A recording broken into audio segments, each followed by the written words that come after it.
everybody, my name is Misha and I've prepared a presentation that covers multiple operations when using positive and negative numbers. I hope you like it, and now let's begin.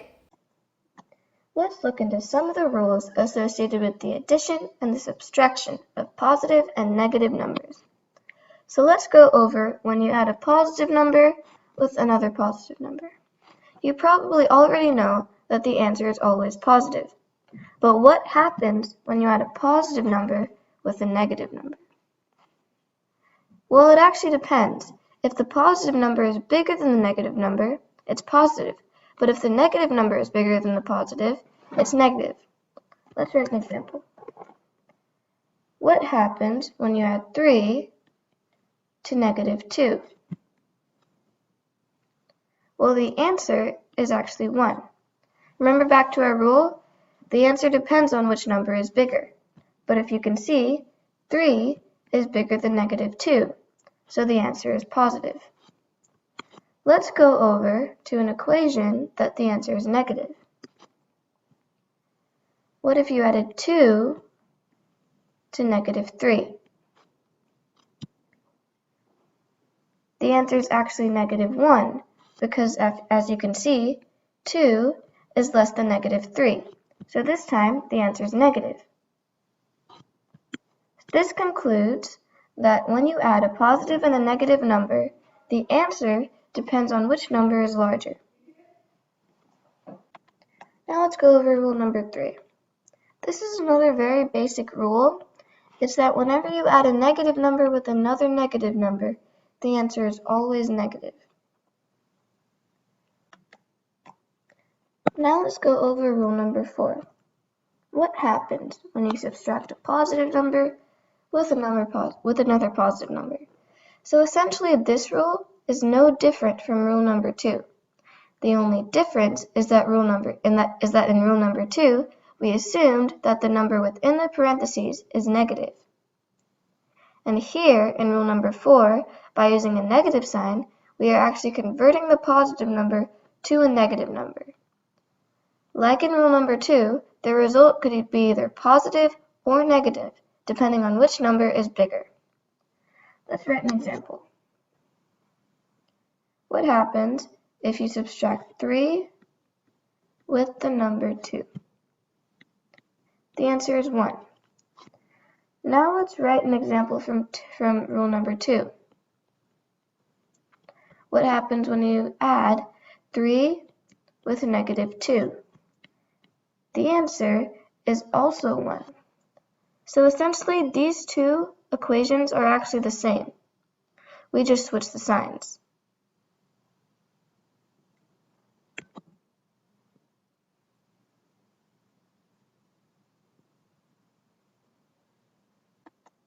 Now let's go over rule number 5.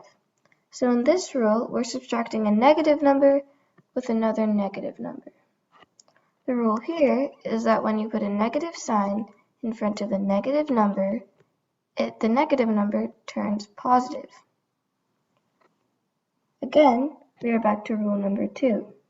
The only difference is that the negative number is in front of this now positive number. Now let's write an example. What happens when you subtract negative 3 with negative 2? So first you can turn this positive because the negative sign is in front of a negative number. And now you can see that this negative quantity is greater than this positive quantity. So therefore, this answer has to be negative. Let's go over another example. What happens when you subtract negative 2 with negative 3? So we can turn this positive, and we can see that this negative number, is actually less than this positive number. So therefore, this answer has to be positive.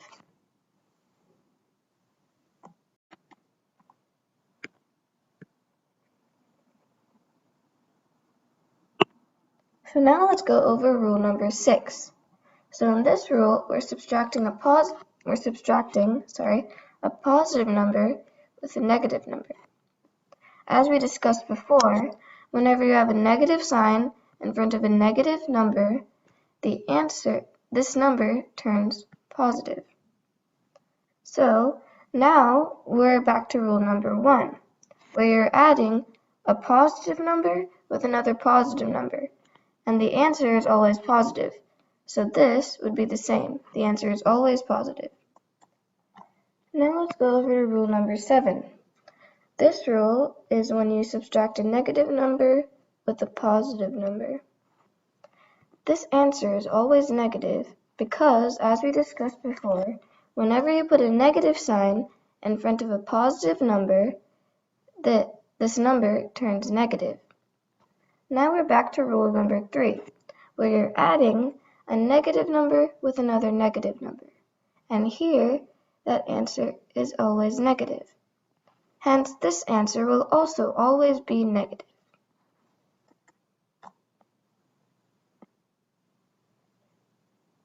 Now let's look into some of the rules associated with the multiplication and the division of positive and negative numbers.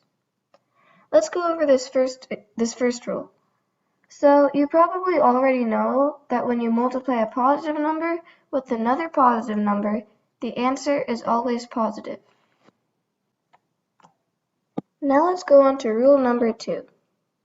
I hope you were paying attention before when we were working with positive and negative signs. Essentially, those were the multiplications of positive and negative numbers. That's what this rule is all about. When you multiply a negative number with a positive number, the result is always negative. Now let's move on to rule number 3. So this rule is about when you multiply a positive number with a negative number. This rule is the same to rule number 3. We just switched the signs. But that doesn't matter while you're multiplying, so the answer is also always negative as before. This is another basic rule. Whenever you multiply a negative number with another negative number, the answer is always positive. So let's make things a little bit complicated. What happens when you multiply 3 things together? So this is pretty basic. We have 3 positive numbers. The easiest way to solve these kinds of equations is to break it down. Let's start by multiplying these 2 positive numbers first. So, as we can see in rule number 1, when you multiply 2 positive numbers together, the answer is always positive. So here, you're multiplying this positive number with another positive number. Now we're back to rule number 1. So this answer has to be positive. So, whenever you multiply 3 positive numbers together, the answer should always be positive. Now let's go on to rule number 6. So here we're multiplying 3 numbers again, but instead of multiplying 3 positive numbers together, we're multiplying a negative number with 2 positive numbers. Again, the easiest way of solving this equation is to break it down. Let's start by multiplying these 2 positive numbers together. As we did in rule number 5, the answer with multiplying 2 positive numbers together is always positive. So now we're going to multiply a positive number with a negative number. Now we go to rule number 3, where when you multiply a positive number with a negative number, the answer is negative. So we use that same rule here.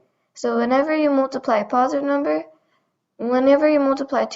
numbers with a negative number, the answer should always be negative. Now let's move on to rule number 7. So here we have again 3 numbers, but they're all negative. So, as we did before, we just have to break this equation down. Let's start by multiplying the first 2 numbers first. So, let's go to rule number 4. Whenever you multiply 2 negative numbers together, the answer is always positive. So we have a positive number here. So we're going to multiply a positive number with a negative number. So, if we look back to rule number 3, whenever you multiply a positive number with a negative number, the answer always has to be negative. As you can see, the key to solving equations like these, all you have to do is break down the numbers. Now let's move on to division. You should remember that the rules for division are similar to those of multiplication. Let's go over the basic rule of dividing two positive numbers together. As you probably already know, the answer is positive. Now let's go over rule number 9, where you divide a negative number with a positive number. Remember rule number 2 of multiplication? This rule is similar because here, also when you divide a positive number with a negative number, the result is always negative. Now let's move on to rule number 10. This rule is the exact same to the rule above. The only difference is that the signs are reversed, but that makes no difference while dividing. Now let's move on to rule number 11. This is another basic rule. Whenever you divide two negative numbers together, the result is always positive. Okay, let's break this equation down. Let's start by multiplying the first two positive numbers together. Remember rule number 1 of multiplication? Whenever you multiply a positive number with another positive number, the answer is always positive. Now we can look at rule number 8 because we're dividing two positive numbers together. The answer will always be positive. Now let's go over rule number 13. Here we have two positive numbers. Like before, whenever you multiply a positive number with another positive number, it's positive. Now we're left with one positive number and one negative number. And if you look at rule 10, you can see that whenever you divide a positive number with a negative number, the answer is always negative. Here we have three negative numbers. Let's start by multiplying the first two negative numbers together. And if you look at rule number 4 in multiplication, you can see that the answer will always be positive. Now you're left with one positive number and one negative number. And if you look at rule number 10 again, you can see that when you divide a positive number with a negative number, the answer is always negative. That wraps up this presentation on dealing with positive and negative numbers. Bye! Thanks for watching. If you liked this video, please hit the red button down below to subscribe. Hope to see you in my next video. Bye!